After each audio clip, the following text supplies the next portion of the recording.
After executing some excellently acquired and well honed argumentative skills, I had got my sister to lay off when it came to the morning awakening routine, and instead had managed to wake up all by myself.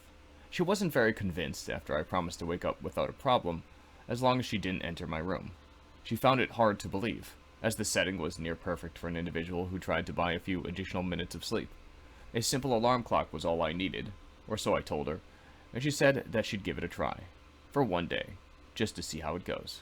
When the terrible buzzing noise had finally come, I had awoke, and without too much trouble, I might add. I was rejuvenated, but like always, my adventures from the night had not faded. Entering reality was like entering a dream. It was so distant, so far away, and it was hard to define as real. I rubbed the grogginess from my eyes as I parted the tail ends of my hair that blocked my sight. It was another morning. I walked downstairs to find my sister staring at the calendar. She turned quickly to regard me, not seemingly very proud of the fact that I had awoken by myself.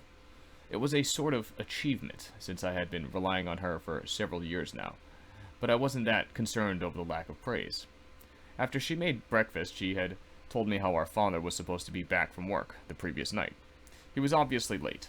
I shrugged it off as I was funneling syrup down my throat like it was a water slide, lathered in high fructose corn syrup, and then tried explaining to Kristen that he was likely just out doing other things.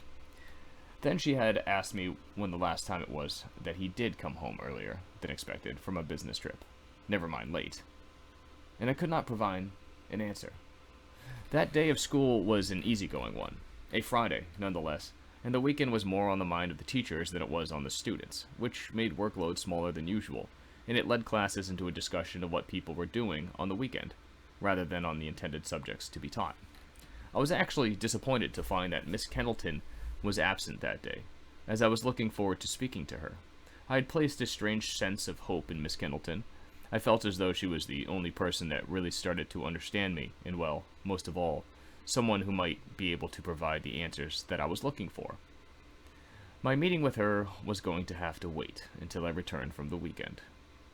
Football practice was canceled, since the high school football captains were busy practicing their own plays for their first seasonal game, which was to be that night. My sister was attending, which I was surprised to see, but I knew her reasons, of course. A pair of free tickets and a good-looking stud with her name on his mind was enough for her to attend, and I laughed a little that next morning when I saw Kristen draped in a sweat-drenched football jersey with Sean's last name on the back. It definitely did not fit her, but I guess the two had been official at that point. Now it was Saturday morning, and the excitement of the last night's big game and the victory drinks that followed had my sister and her friends in an irritated state. I did my share of bugging the gossiping girls a bit before I was threatened with the usual open palm slap across the face, and I decided my welcoming stay had drawn short. I then went into town. I dragged my bike from the backyard shed, where the cracked and cockroach-infested door was always stuck in a partially opened state from the rusted hinges that locked it into place. It took a bit of tugging, but I managed to get my bike free from the narrow gap in the jammed door, only after splintering the corner of the wooden beam into pieces, and I feared I had popped my tire. After pumping up the deflated wheels of my ride, I realized it wasn't damaged at all. It had just sat unused for a very long period of time. Riding through town was an enjoyable experience. It was the closest thing I had ever come to driving a motor vehicle. I drifted down the right aisle of the roadway, letting the paved flat surface provide a smooth and consistent terrain for comfortable acceleration. Everything was going great, until, of course, a car with a giant rear spoiler blared its horn, casting me aside of the road as it passed by with a roaring engine that had to remind me of the dream-shattering fact that I was only on a bike. Arriving at the center of town was exciting. There was so much life and a little too much noise, as the outside of the grassy common had round roadways that cars would speed through, as though it was a racetrack, and a gaseous vapor trail fogged the beautiful art that was created in the center.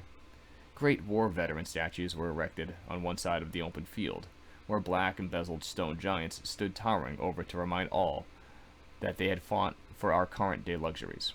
An American flag was at the other end, with perfectly trimmed shrubbery and healthy grown colorful flowers around its base, all hand-harvested from exotic parts of the world to be placed in a habitat foreign to their genetic makeup. There were several groups of people enjoying their day off there as well. They looked to be high school students who tossed back and forth a frisbee, all the while frolicking about in the grasses, ensuring that the hippie generation would not die out. Large and official buildings were placed across the wide streets that surrounded the common. The town hall was cluttered with middle-aged landowners who fought to secure their assets in the town, while a police and fire station used the day's warm weather to wash down their vehicles on the open sidewalk. A great concert hall was on one side. Large boxes bearing theater props were being carried through the wide red iron double doors for use in the common night's pending playwright. All areas were very active, and people flittered about, but for one building which remained silent, a building whose purpose had slowly been dying over the years, and its presence there in the center of town was hardly noticed. It was a Catholic church of Christianity. I walked my bike through the common, reaching the other side, where the large church stood alone. Its roof was an inverted V, with a thin iron cross at the edge of the top, and its white painted siding was crusting off, revealing the gray plank board that made up its old but enduring frame. Leaping across the street, I pushed my bike ahead of myself and jumped onto the sidewalk, ramping up the front tire to get over the half a foot ledge. The church was big close up, and it had a great granite stairway that splayed out in wide directions, as though expecting large crowds to be rushing at its door from every angle. There was nobody nearby. I leaned my bike against one of the handrails, unsure of where they expected someone to put their bike, assuming they expected anyone to actually ride a bicycle to a place like this. I climbed the stairs, hanging onto a thin black railing that had bumpy rust blotches in its paint. I only held onto the rail because I wanted to look up as I summited the stairs, taking in the tall roof of the building with a dizzying glance. The windows were creepy, taking a semi-circular form from the top, and a flat rectangular bottom half. They had closed, dark shutters as though to keep something out, and the one unsheltered window seen high above in the roof's tower had riveted crosses strewn in thin gold wire across its multicolored glass. I had never been in a church before, and this was to be my first time. The door was already open, which I found welcoming. Otherwise, I probably would not have gone in, especially after realizing it would have taken both my hands and my full strength to pull open a door that thick.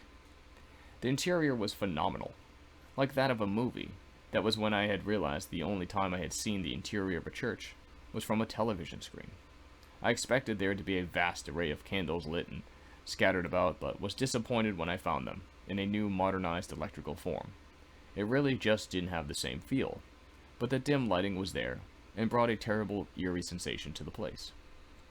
A great walkway was at the center, indicated by a muddy, velvety red rug that draped down the lengthy passage and up a few stairs to an altar, while rows upon rows of wooden benches all faced the same direction. It was almost like school, where every person had to be seated in uncomfortably close proximity to one another, and all faced a single direction, towards one person.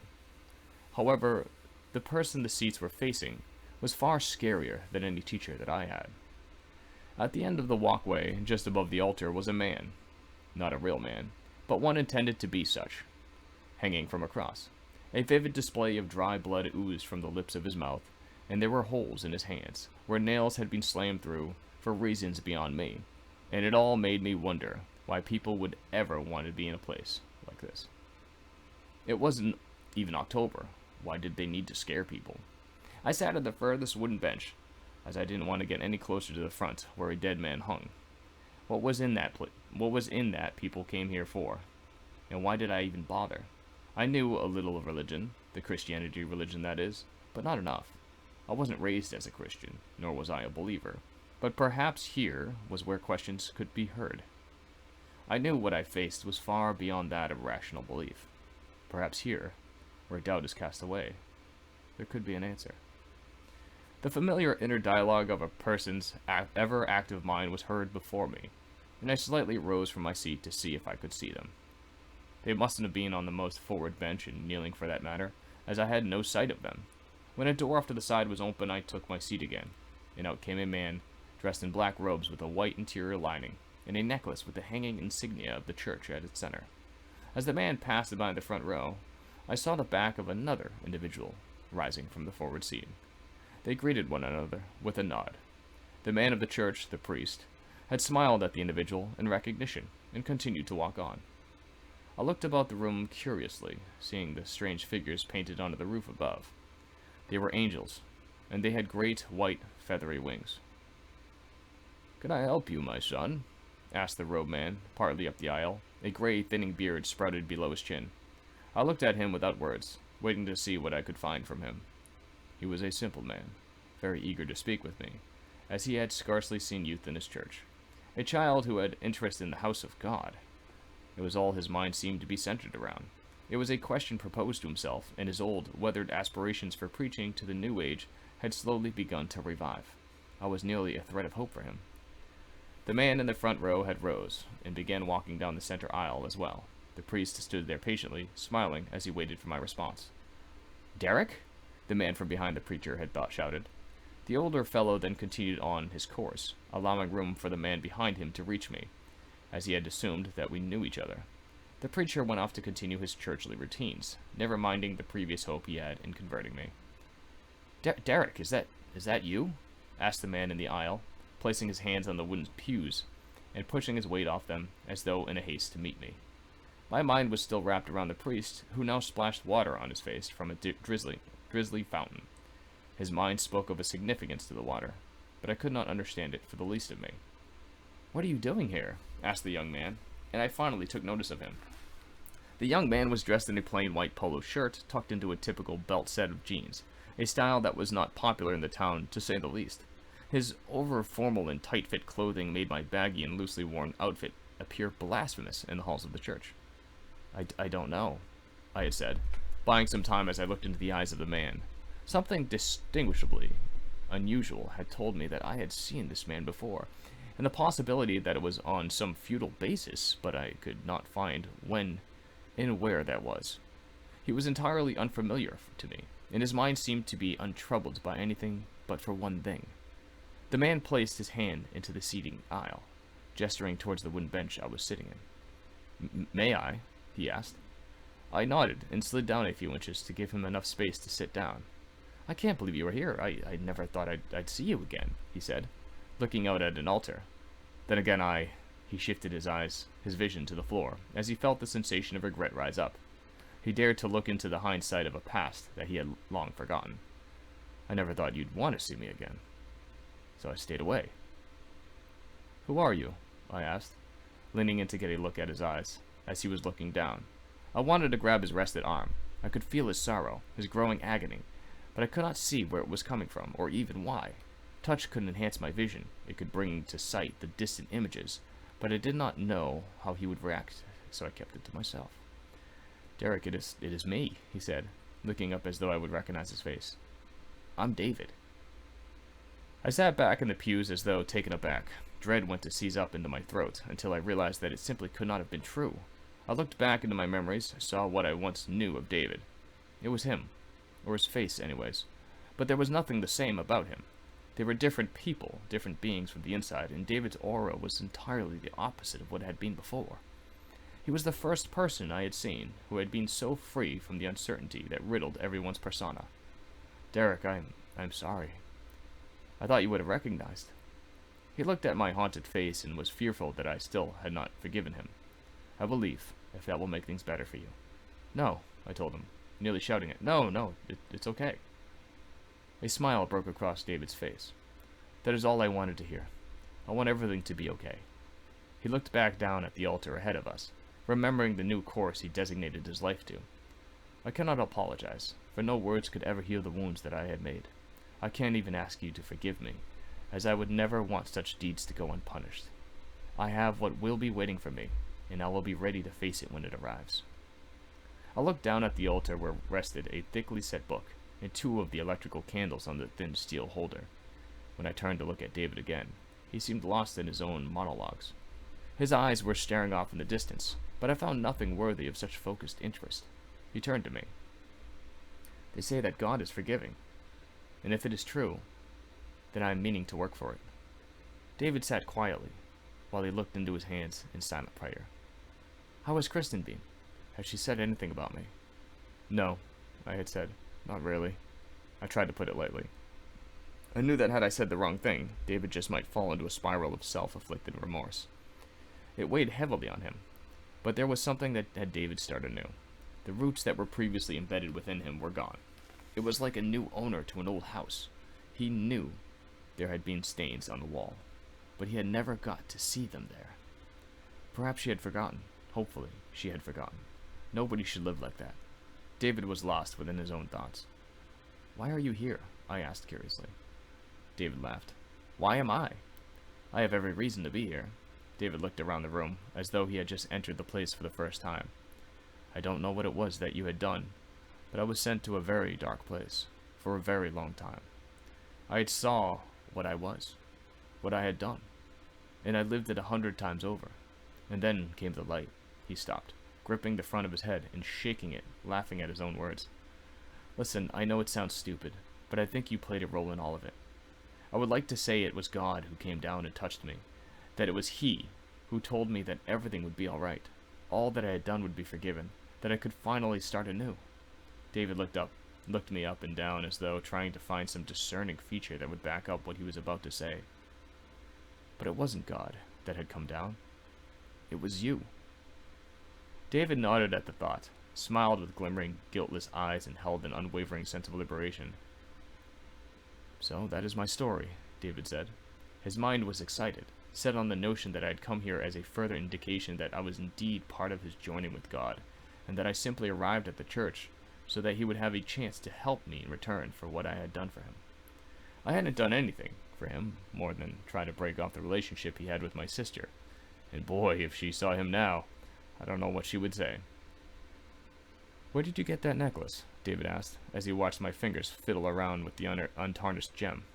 I looked down at it, looking at the details of the golden carved angels and then back to the painted ones on the roof of the building. "My mother gave it to me," I told him, though I doubted she had the chance to physically do so. I was only told that she intended to pass it down to me. "It is beautiful. Did your mother ever go to church? I have never really seen a necklace like that." "I don't think so," I said to David. "She died before I was born," I explained to him. "Oh," David bit his tongue. "I'm sorry to hear that, but she is now with God." David seemed comforted by that idea. He wondered why Kristen had never told him about her mother, only to then remember how pathetic he was towards that kind of stuff at the time. The angels were asleep in my hands. Their eyes were closed as they held the dormant gem at their center.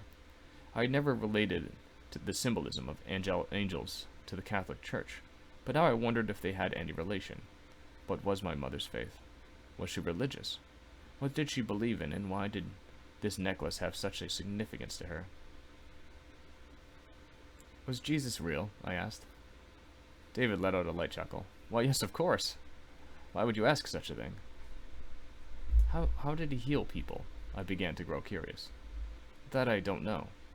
It was a gift from God, I would think. Something he was given to do. You do know he was the Son of God, right?" "Yeah," I said, simply to give ease to David. I found it hard to believe at first, but I began to feel it was possible. Perhaps there was a man named Jesus who could heal, but how he went about such a thing, I dearly wanted to know. "What happened to them?" I had asked. "Jesus?" David asked back. "Yes, him and God."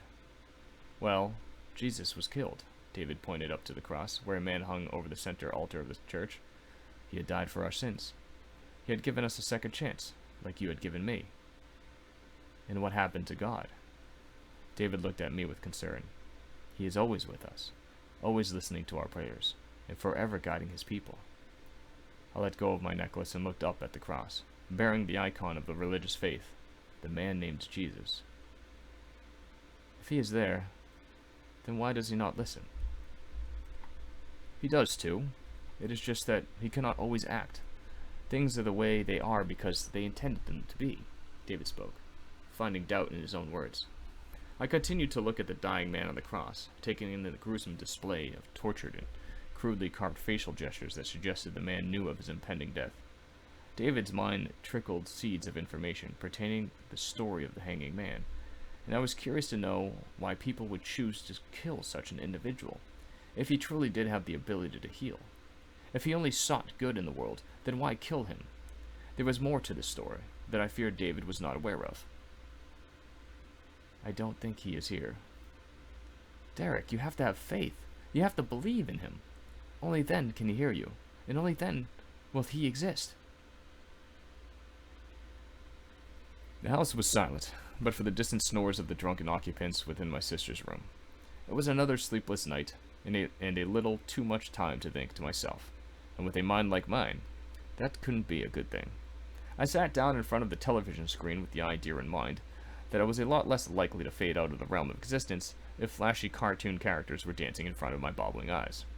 Despite the comical and rather entertaining shows that were strangely on at 3 in the morning, I could not stay focused, and even passively chasing two-dimensional characters across a wide, high-definition television screen wasn't enough to hold back the endless tides of questioning. I was still looking for an answer. There was still somebody I hadn't asked, and they were sure to know the answer. I started to run up the stairs, quickly forgetting that noise was a significant factor at such a time in the morning, and then hunched down into a stealthy crouch as I reached the last few remaining steps. The door leading into my sister's room creaked as I pushed it open, and I cringed at the sound of it. There were bodies littered all throughout the inside, as over-intoxicated girls found the floor just as comforting a place to sleep as a mattress, and I slapped my palm against my head in stupidity at the assumption that such a subtle noise of an opening door would have woken such brain-dead individuals. Fumes from the uncapped bottles of liquor burned my nostrils, and a wave of nauseating confusion threatened to take over me before I threw aside the nonsensical illness as though it was just an impudent thought. I stepped in, carefully avoiding the half-filled canister drinks that were left about at random and the soapy circular puddles of beer that were soaked into the rug. If I accidentally stepped in one of the spills, my socks would have smelled like alcohol, and my sister would have known in that coming morning, that I had somehow gotten into her room and had managed to do something. That something I would never admit to, as confessing was not a common trait of mine. A hand had shot up into view and slapped down onto the face of a passed-out individual who tried swatting away the pesky texture of the rug that dabbled beneath her nose.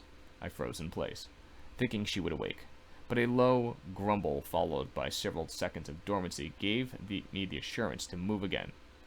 I stretched my right leg wide over a fallen body, barely able to make the giant step without contact, and my feet reeled up onto their toes as my pant leg rubbed against the unconscious individual. I was sure that had I tripped and had fallen face first into the person, the likelihood of them awakening was still slim. But I took precaution anyway, as I did not want to be caught and lose my opportunity. My sister was in her bed, sleeping on the side of her that was facing me, which made the entire task a whole lot easier, as I needed her hand. I creeped over to her with minimal disturbances and looked down at her hand, which laid open, palm up, in front of her resting body. It looked cold and desolate, as her flesh was not hued by the flowing currents within the room, or with the radiant light that was within all life. I had to do this right, though nothing told me that it was guaranteed to work. It was the only explanation as to how it had occurred the first time, and I intended to do it exactly the same way as it had been done before. It was the best thing I could think of. Otherwise, all else was lost, and there was but only one other way of getting to where I had to go, a way that I wasn't sure would even ever allow me to return. I climbed into the narrow space left on the bed between my sister and the framing edge, and watched her closed eyes to make sure she remained oblivious to the shifting motion in her mattress. She was the only one I'd been unable to argue my way out of discovery, so I had to be careful. After realizing she was still very much asleep, I reached for her hand, slowly running my fingers across her open palm to gauge her reaction, in response to the feeling. She remained silent and asleep, and I turned over her hand, locking my eyes onto the ring as though I had uncovered a chest of buried treasure. The noisy, incoherent thoughts within the room dimmed in volume as my hand drew closer to its gem, and I no longer had to block out the toxic, drunken sensations that threatened to consume me. This was the key to making this successful. I weaved my fingers in between hers, recalling the memory I had back in the medical room after my strangulation. This was how it was done, and I had played the imagery over and over again in my mind with accurate precision. I could think of no other way, besides being on the brink of death, to return myself to the strange, positive world I had found before. I had really needed this, and as my fingers pressed against the gold cusp of the ring, My world had gone silent. I rested my head against the edge of the pillow as I looked into the cold face of my sister before closing my eyes and allowing sleep to take its course. A wet tongue lapped across the side of my face, slathering the corner of my mouth to the tips of my hair in gooey saliva. A good 4 strokes slashed a warm wetness over me before I was aware enough to batter away the rest of the salivated greetings. "Stop, stop, I'm awake," I fussed, laughing at the same time as I tried parrying the aggressive tongue. A great smile took possession of my face as I opened my eyes to see my pet dog sitting gingerly in front of me, with his tongue hanging loosely out of his mouth. He cocked his head sideways when he saw that I was awake. But my dog had been dead for years. Perhaps I wasn't awake at all. I tried rubbing the tiredness out of my eyes and then squinted to get a better look at what I saw. It was my favorite dog. Not just mine, but Kristen's too. We had loved him equally, and he now sat before me with his great, sobering puppy eyes and long, floppy ears, which I had never forgotten, despite the saddening memory of him passing some years ago. I called out his name and he looked over his back, as though I was calling for somebody else. He stretched his great paws out before me and curled his back high into the air before shaking his fur wildly in all directions, as though having a great need to stretch from such a long time of idleness as he awaited for the end of my slumber. The short, muddy-stained brown fur of the dog that was once my favorite companion then transformed into a glorious, bright white mane that tripled his size. The long feathery coat plumed into its full encompassing width as the now white wolf dropped down into its hefty haunches after shaking out his previous disguise. She was seated on a great stone that was covered in the exotic growth of a green plant organism that offered a cushioning alternative to the hard surface of the rock. Small twigs were rested in her hair, and her clothing was nearly made entirely out of the stitching of animal furs in ageless leaves. Much like the first time I had seen her, she hummed a small tune that the birds behind her, invisible within the trees, echoed like a supporting chorus. "Hello, Derek," she had said, briefly silencing the graceful tune of her humming, just to speak a few words. The great white wolf approached her, swiping its massive tongue across her lowered hand before stretching its long body beside the rock she was seated on.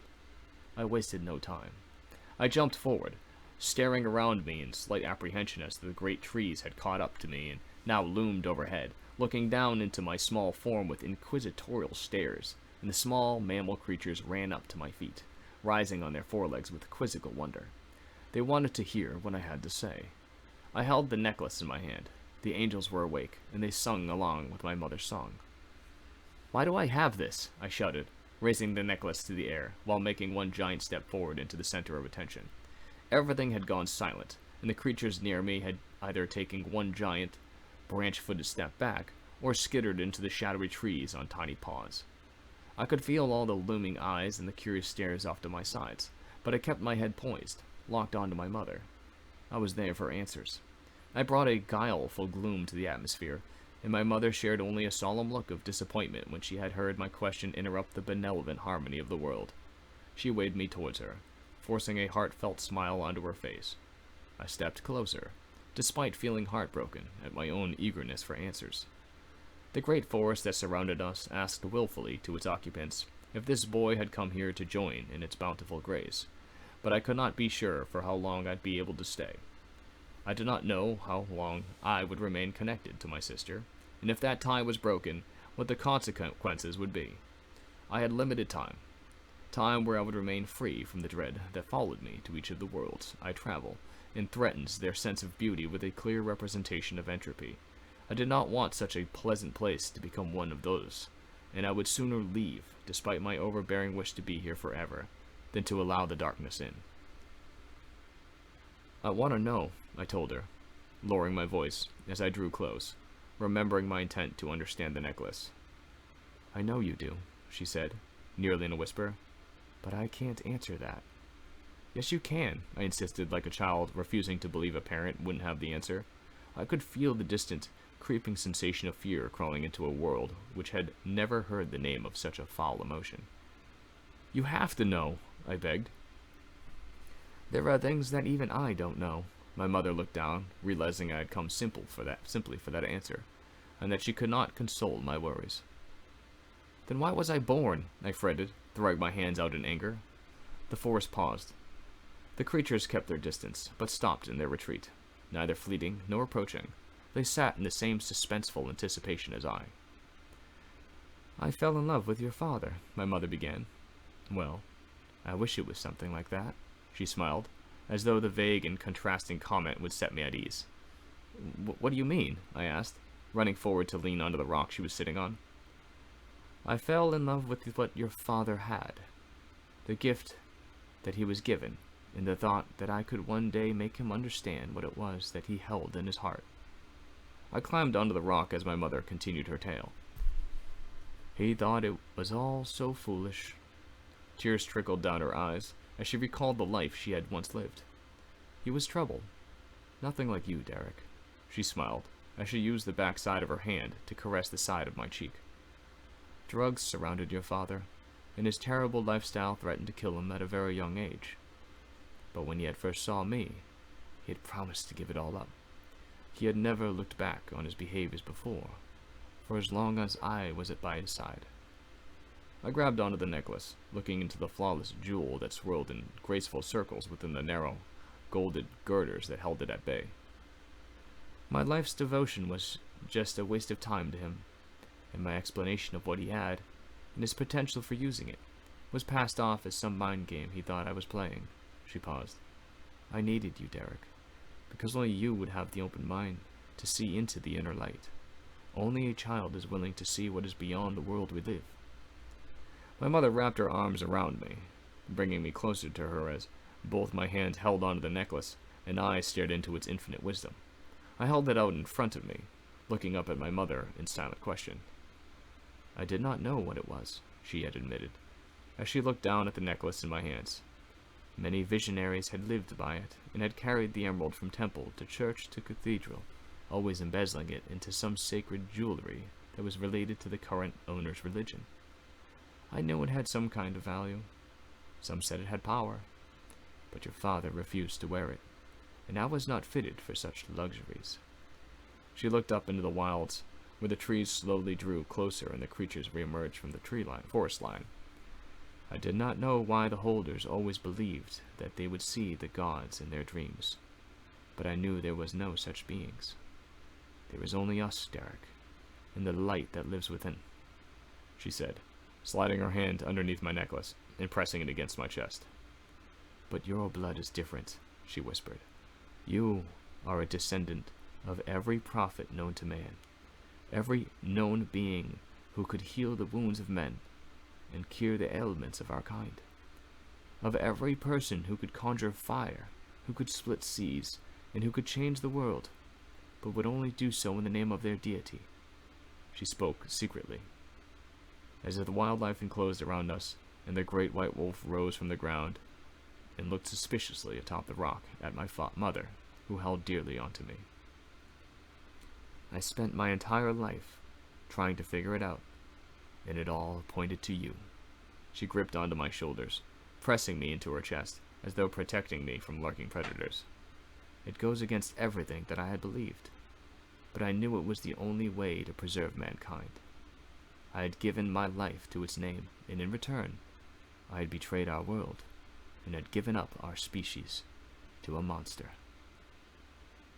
The wolf placed its front paws in the rock and climbed it with caution as small rodent life forms ran in between its stepping feet.